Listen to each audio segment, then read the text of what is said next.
Dear students, dear members and alumni of the ISC team, distinguished participants and guests, good afternoon. Prior to introducing today's keynote speaker, I should like to briefly remind all of us to the wider context and evolution of the Max Schmidheiny Lectures. To do this, think of 1968. Imagine and picture students taking to the streets across the open societies of the Western world. At that time, a certain Wolfgang Schürer was looking for both material and ideational support with a view to building up a student initiative that would help build bridges between politics, business, and academia, rather than tearing those bridges down. Wolfgang Schürer did find support at the time in local politicians and entrepreneurs. Max Schmidheiny was one of them, a man of classical liberal convictions, a mentor who would immediately grasp both the necessity for and the potential of a platform that would bring together students, civil servants, and the business community. In 1978, that is 10 years later, on the occasion of his own 70th birthday, Max Schmidheiny set up a foundation and endowed an award whose purpose it was to keep and foster liberal positions. Ladies and gentlemen, Max Schmidheiny is no longer with us. His legacy, however, lives on, and so does his commitment to the Symposium. In fact, his son, Thomas Schmidheiny, just turned 70 years of age himself. 75. Pardon me? 75. Oh my, you look young. 75 then. And in celebrating that occasion, he would himself make a generous donation to the Symposium.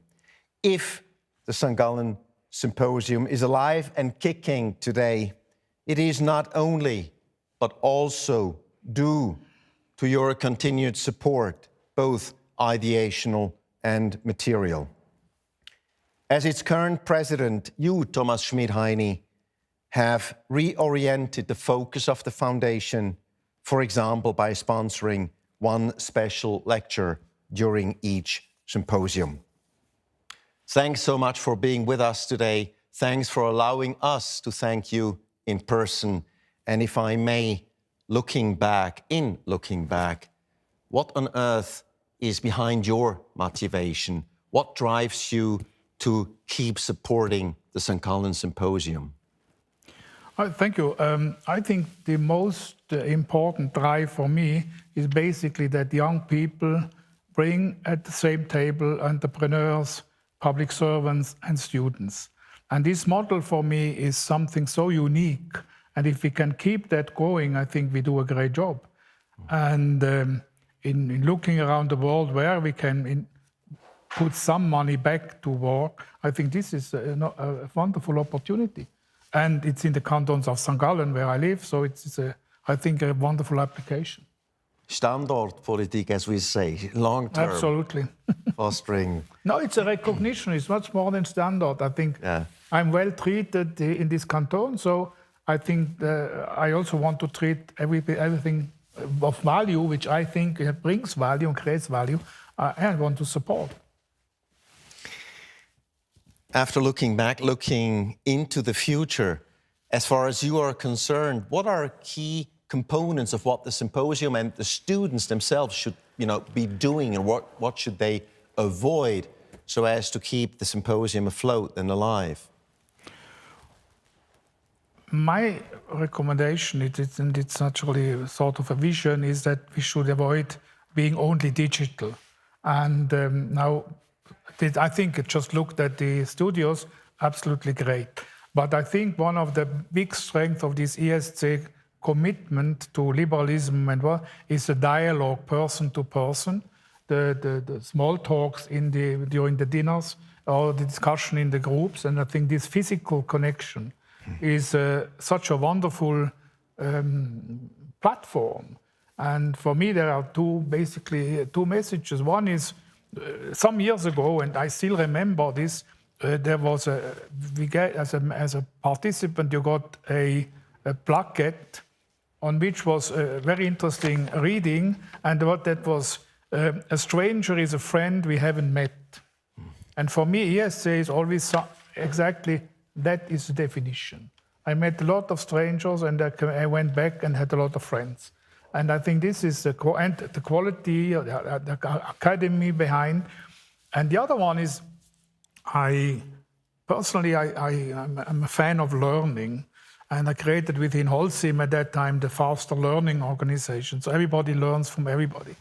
And I think today that one of the most important things is what we do. Everything what we do basically is we just do it for learning. We say yes or no, so we learn something, nothing is right or wrong, but we do something and then we stick to it, we learn out of it. And I think here again, this process was established in a sort that the learning issue between people who established, like our federal chancellor, she learns certainly something in a dialogue with students and brings it back to her office, hopefully. And so I think this learning process is something so unique because the blend is unique, I think the setup is unique, and the third part, which a big compliment, I think, to the ISC team, whoever is in there, there are great personalities coming out of this team. And in this respect, I think we should try to keep the fire burning for the next 50 years. And if I can make a small contribution to this, I think, great, thank you. A small or not so small contribution. Thomas Schmidheiny, I've been a student at this university. I'm currently a teacher at this university. On behalf of all of us, thank you so much for whatever you've been doing. Thank you. Big pleasure. Thank you. Continue. I will. And on we go. And on we turn to the lecture itself. For many years, the Max Schmidheiny keynote lectures have taken up fundamental concerns, issues, concerning the role of individual freedom and responsibility. This year, I take pride in presenting the 50th Max Schmidheiny Lecture. It will be offered by Professor Michael Sandell. Michael, I hope you can hear us. Thank you so much for joining us at this early Boston hour. Yes, it's good to be with you. Let me briefly introduce you. Michael Sandell graduated from Brandeis University with a bachelor's degree in politics. He received his doctorate from Balliol College, Oxford, where he studied under the philosopher Charles Taylor. Michael Sandell is a professor of philosophy at Harvard University. But then he's also a professor of philosophy at and for the world.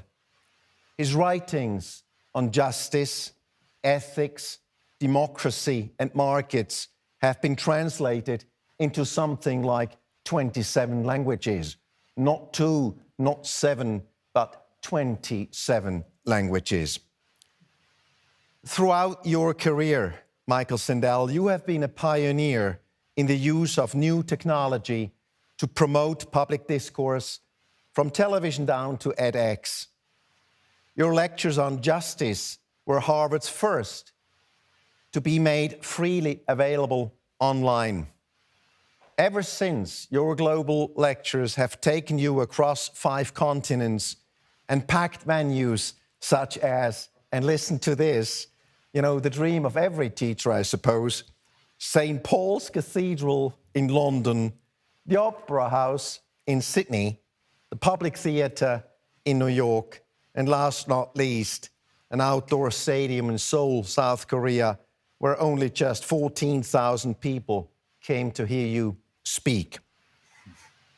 Beyond academia, Michael Sandell has served on the US President's Council on Bioethics. Michael, thank you so much for joining us today. I hand over what is that proverbial floor to you. Well, thank you, Professor Frei. It's an honor to be with you at St. Gallen's. And I would like to begin with a comment made just now by Mr. Schmidheiny. He spoke about civic dialogue and the importance of civic dialogue, including person-to-person civic dialogue, even though we meet across an ocean today, thanks to technology.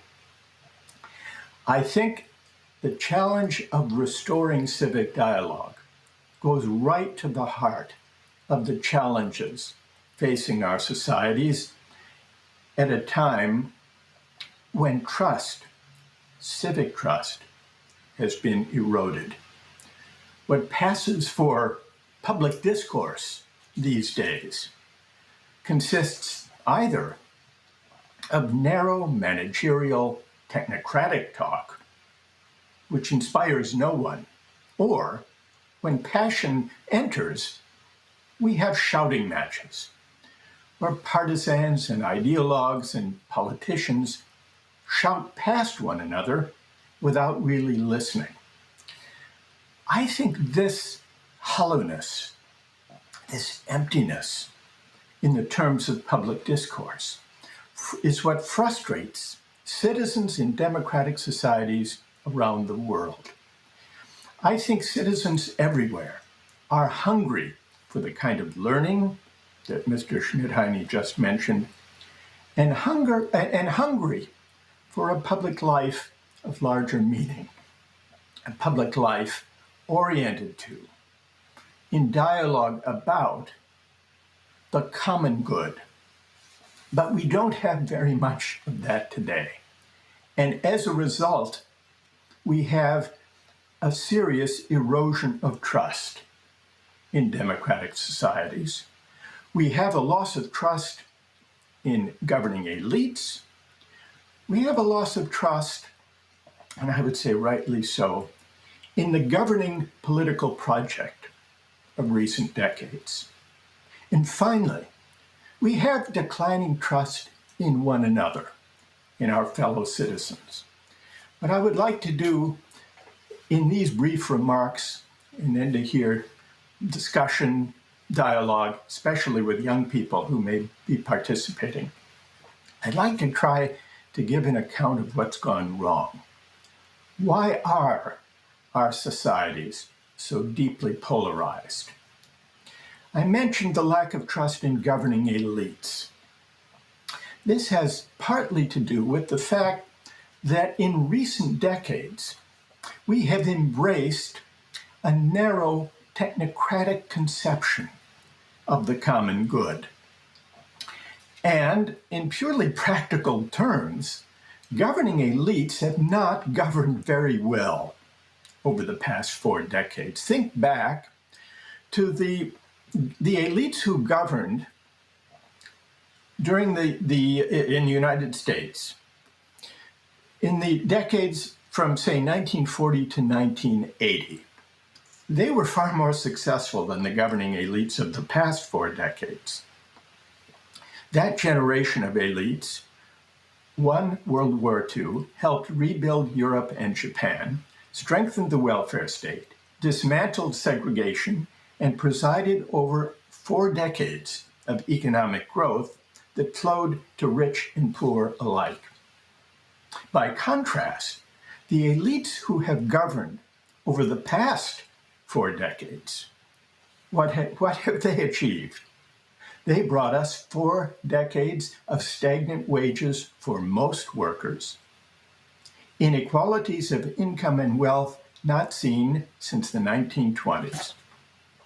They brought us the Iraq War, a 20-year inconclusive war in Afghanistan, financial deregulation, the financial crisis of 2008, a decaying infrastructure, and in the US, the highest incarceration rate in the world. Not only that, they contributed to creating such deep polarization that many citizens have turned to authoritarian, hyper-nationalist, populist figures as a protest against elites. So this is the achievement of the technocratic elites who have governed over the past 4 decades.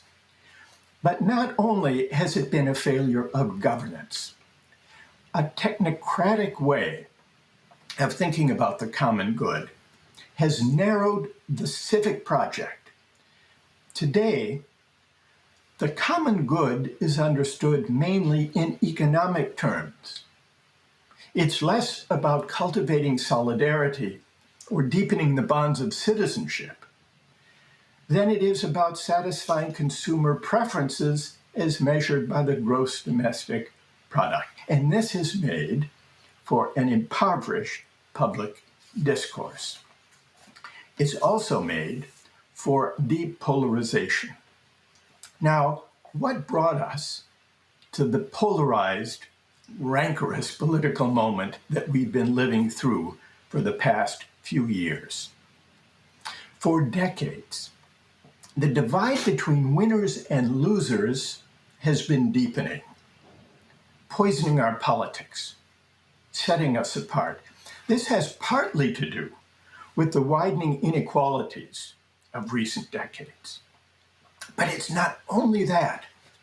It has also to do, it seems to me, with changing attitudes towards success that have accompanied the deepening inequality. Those who've landed on top in recent decades, the winners of globalization, have come to believe that their success is their own doing, and that they therefore deserve the full measure of the rewards that the market showers upon them. And they've also come to believe, by implication, that those left behind, those who are struggling in the new economy, have no one to blame but themselves. They must deserve their fate as well. Now, this way of thinking about success arises from a seemingly attractive ideal. It's a meritocratic ideal. The ideal that if everyone has an equal chance, the winners deserve their winnings. Now, there's a lot to be said for the principle of merit. We want well-qualified people to perform social roles. If I need surgery, I want a well-qualified surgeon to perform it. But meritocracy as a political project, as a governing project, as a response to inequality, has a dark side. And the dark side is this. It generates the idea that those who land on top have earned their place through their own doing in a fair competition. This idea leads to hubris among the winners, and it leads to demoralization, even humiliation, among those who struggle, those who lose out. It leads those of us who succeed to inhale too deeply of our own success, to forget the luck and good fortune that helped us on our way, and it leads the successful too often to look down on those less fortunate, less credentialed than themselves. Now this sheds light, this way of diagnosing how this polarization has come about, it sheds light on the populist backlash against elites. One of the most potent sources of the populist backlash that we're seeing in democracies around the world is the sense among many working people that elites look down on them. And they're not mistaken to think that. Because even as globalization brought deepening inequality and stagnant wages for many workers, its proponents offered workers some bracing advice. If you want to compete and win in the global economy, get a university degree. What you earn will depend on what you learn. You can make it if you try. Now, in some ways, this seems like inspiring advice, but the elites who delivered it failed to see the insult implicit in it. The insult was this: if you don't have a university degree, and if you're struggling in the new economy, your failure must be your fault. It's no wonder that many working people turned against well-credentialed, meritocratic elites. So what should we do? What should we do to try to heal the polarization, to address the inequality, and to restore at least enough trust to hold democratic societies together? I think we need to rethink three aspects of our civic life: the role of higher education, the dignity of work, and the meaning of success.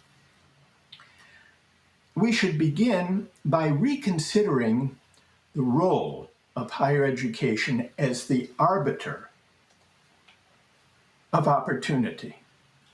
Because in a market-driven meritocratic society, we have assigned universities the role of conferring the credentials and defining the merit that a market-driven meritocratic society will reward. But there's a problem. And the problem is this: those of us who spend our days in the company of the credentialed can easily forget a simple fact. Most of our fellow citizens don't have a four-year college degree. In the United States, nearly 2/3 of Americans do not. And the figure is similar in most European countries. Roughly 2/3 the population do not have a bachelor's degree. So it's folly to create an economy that sets as a necessary condition for dignified work and a decent life a university degree that most people don't have. Encouraging more people to go to university, that's a good thing. Making it financially feasible for those who can't afford it is even better. But it's a mistake to see higher education by itself as an answer to the inequalities of income and wealth and of esteem that have arisen, that have deepened in recent decades. So what would be an alternative political project? Something along the following lines, it seems to me. We should focus less on arming people for meritocratic competition and focus more on affirming and renewing the dignity of work.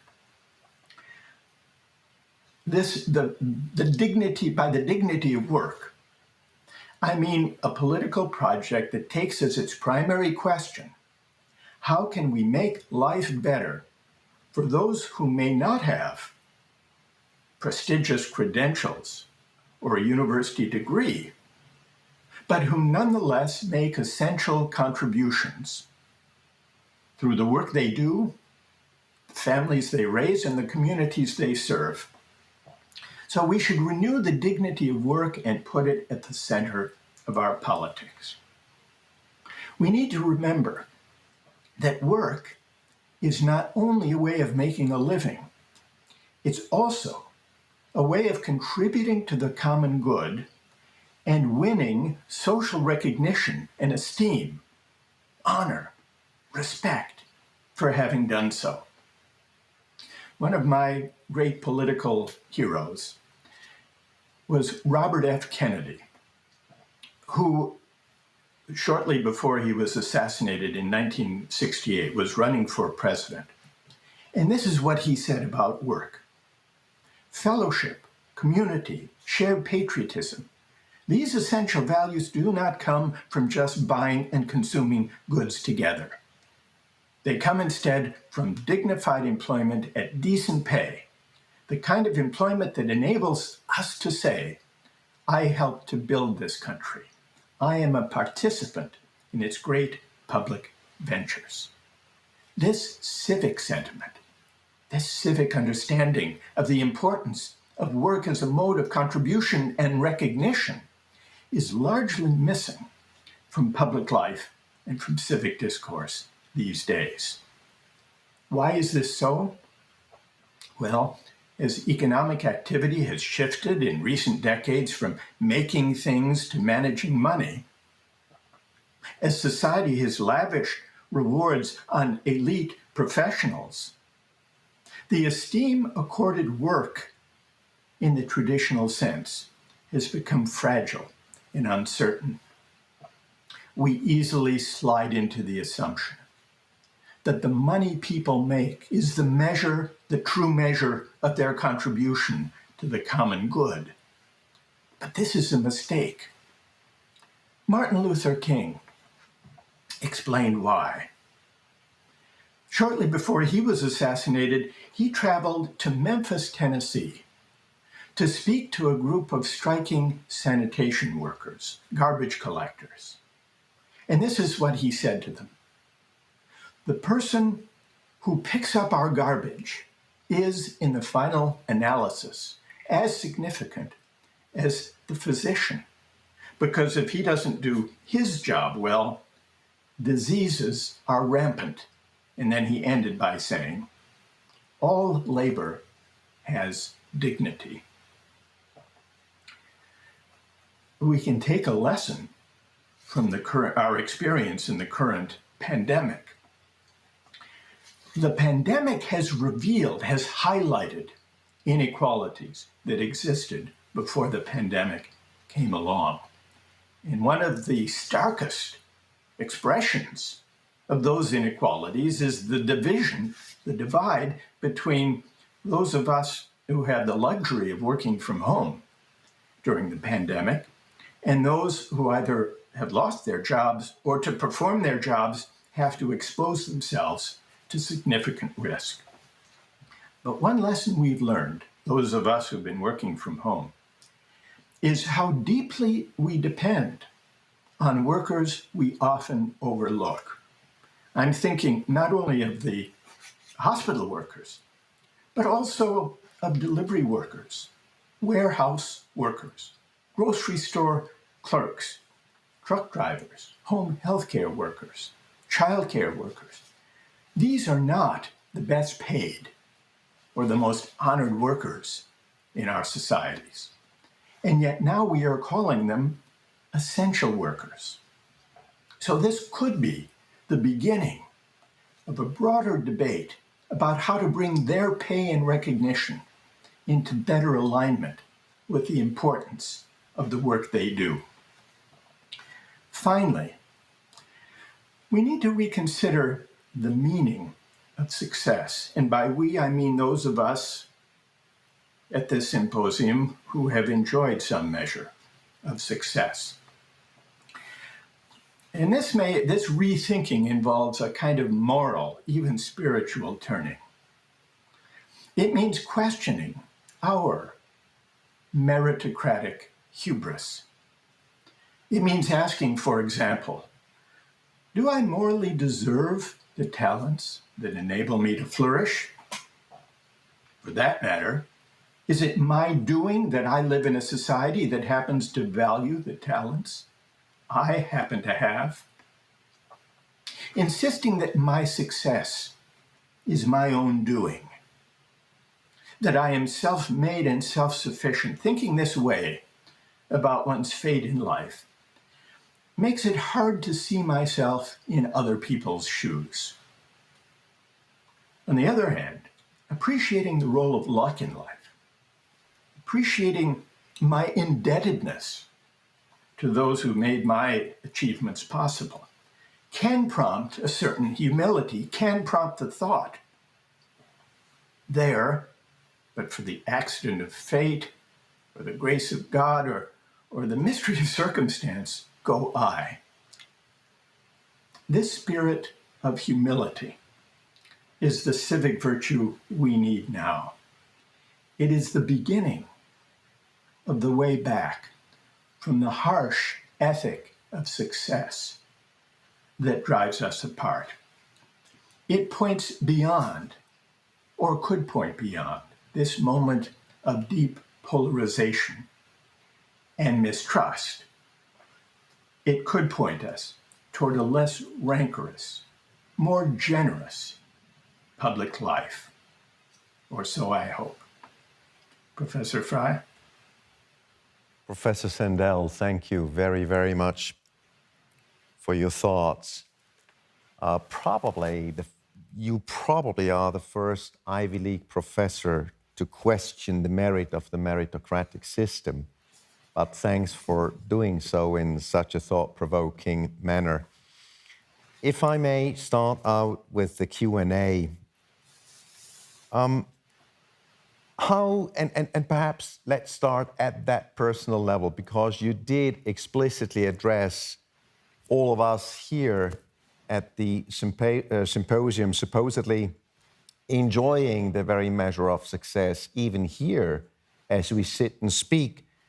How do we avoid inhaling too deeply from the success that we enjoy at that eminently personal level? Could you give us a few hints at how we proceed or at how we improve? Because that actually is an eminently moral level of addressing the issue. It is. It has to do with our way of understanding ourselves and how we've made our way in the world. And there is a powerful temptation for us, for all of us, to assume that whatever we've achieved, we have achieved through the results of our own effort and striving and hard work. This is a powerful temptation for a couple of reasons. First, we do work hard for the most part. And many of us, and I'm thinking now of young people who are applying or have applied to intensely competitive universities, that preparation, that intense competition makes it almost unavoidable to emerge believing that our success is the result of our effort and striving and hard work.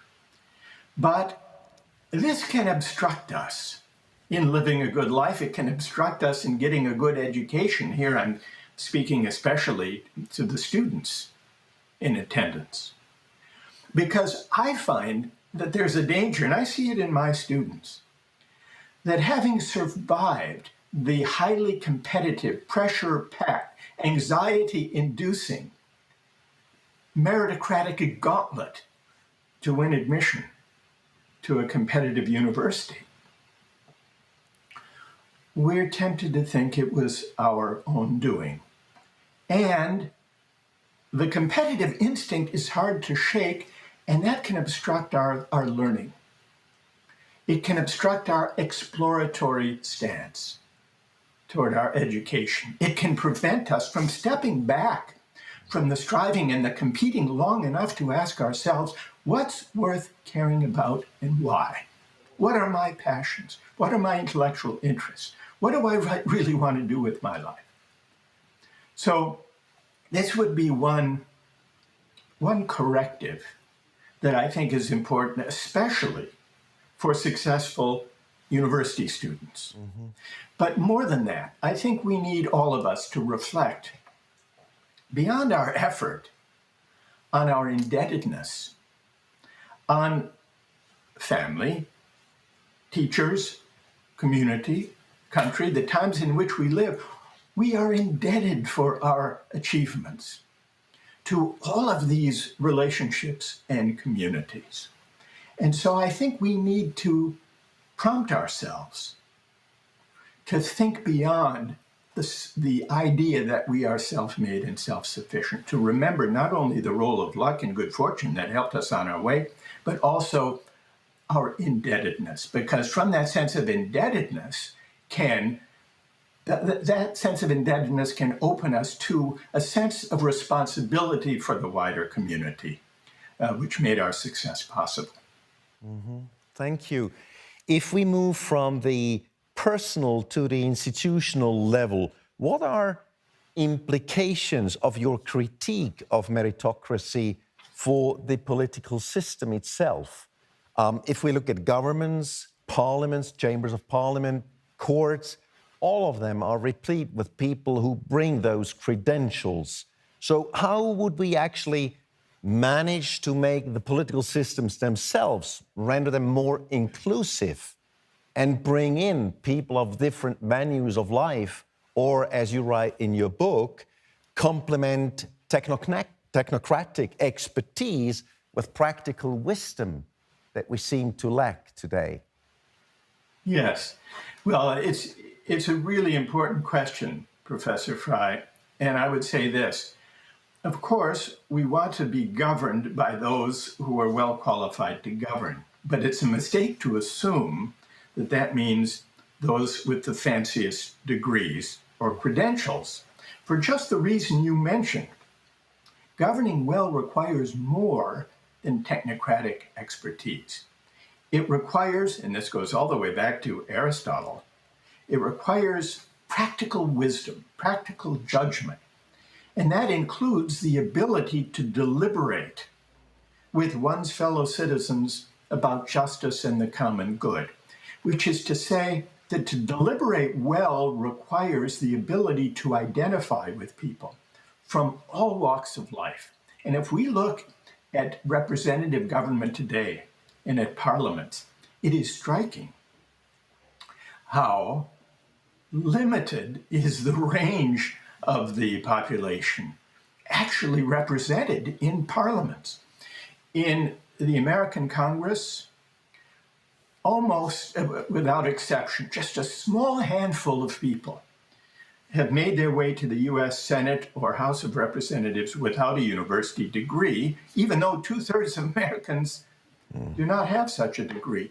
And something similar is the case in most European parliaments. Overwhelmingly, the well-credentialed professional classes are well represented in parliaments, but this means that those without a university education and people with a working class background are almost absent. In the United States Congress, only 2% have any background in working class jobs, 2%.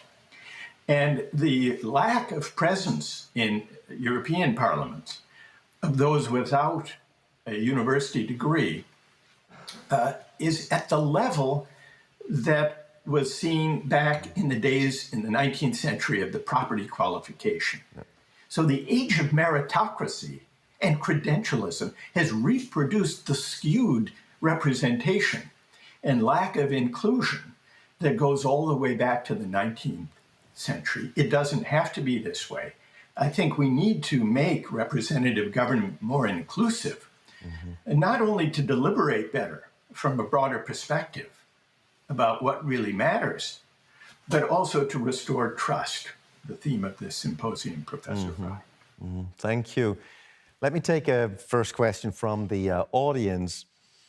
It is about the pandemic hitting us. As far as you are concerned, Professor Sandell, is what we see today a first move on the part of the state to emancipate itself from the markets and take back control of the common good? And if so, do you think the trend is here to last, or is it just something that we will see throughout the crisis and that we'll forget about afterwards? This is an enormously important question. We do see, in a way, the revival of government, the role of government.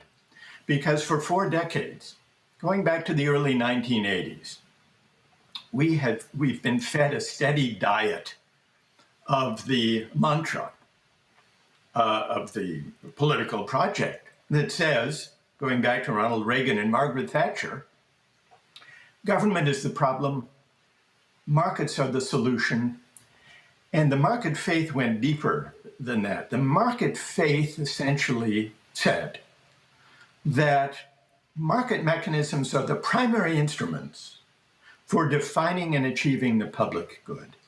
And this market faith was embraced, this neoliberal faith was embraced long after Margaret Thatcher and Ronald Reagan left the political scene. It was embraced more or less uncritically as a premise by the center-left mainstream politicians who succeeded them. They moderated but consolidated this faith. Now, for the first time in 4 decades, and we see this with the Biden administration's first initiatives to deal with COVID and to deal with infrastructure, spending trillions of dollars to put people back to work, to build up neglected infrastructure. And if this succeeds, it could be a New Deal type political moment, proving in concrete practical terms that government is a necessary element in achieving the public good. So whether this will persist after the pandemic remains to be seen. It will depend on whether the public investments being made at this moment, which go beyond COVID relief, succeed in persuading people that government can be a constructive force to improve their lives. That's the question. Wonderful. I don't know how many teaching awards you have won throughout your career, but let me give you a challenge nevertheless. Question from the audience, and I would kindly invite you to be, as concrete as possible. How can we create a new and lasting paradigm in terms of dignity of work? How can we put together a new paradigm when it comes to the dignity of work in a world that is increasingly automating that work? Well, automation and technology seem to hover on the horizon as a threat to work and the dignity of work. But I think we need to think our way beyond a certain narrow vision of technology in relation to the workplace. We think of technology and robots as coming for the jobs of a great many working people. But technology need not be destructive of jobs. It can augment and increase the productivity of jobs, including the work performed by people who may be middle skilled, who lack the lustrous degrees and credentials of the professional classes. But there's something more. We have to get over the idea that technology just happens independent of political choices. Technology is a tool. And whether AI technology, for example, will replace and destroy jobs, or whether it will complement and increase the productivity and therefore the pay of jobs, that's up to us. That is a political and economic choice. We should not consider that technology is like the weather that we predict but can't influence. So we need to put the direction of technology, how to direct technology to serve human purposes, right at the center of our politics. Here's a quick concrete example, Professor Frei. Technology was able to bring about vaccines, COVID vaccines, very effective ones, with almost unprecedented speed. And this was because there was an immediate human, social, political determination to do so. Excellent. Now, what about malaria? Why is it that even before COVID, we have drugs to treat erectile dysfunction, but we don't have drugs to treat malaria? Is that just because of the natural course of technology, or is that technology responding to our economic arrangements and political priorities? So here's a concrete example of how technology can respond to social and economic and political choices and directions. It's not like the weather beyond human control. And that should be right at the center of our political debates. Thank you so much. And as I see behind you, the weather in Boston is excellent, whereas over here, we're kind of, the usual lot in terms of the east of Switzerland. Professor Sandell, thank you so much for being with us today. Thank you for enlightening us. Thank you for offering of your time and expertise. Thanks a lot, and have a good day. Thank you. And this being said, I hand that proverbial floor over back to Maggie.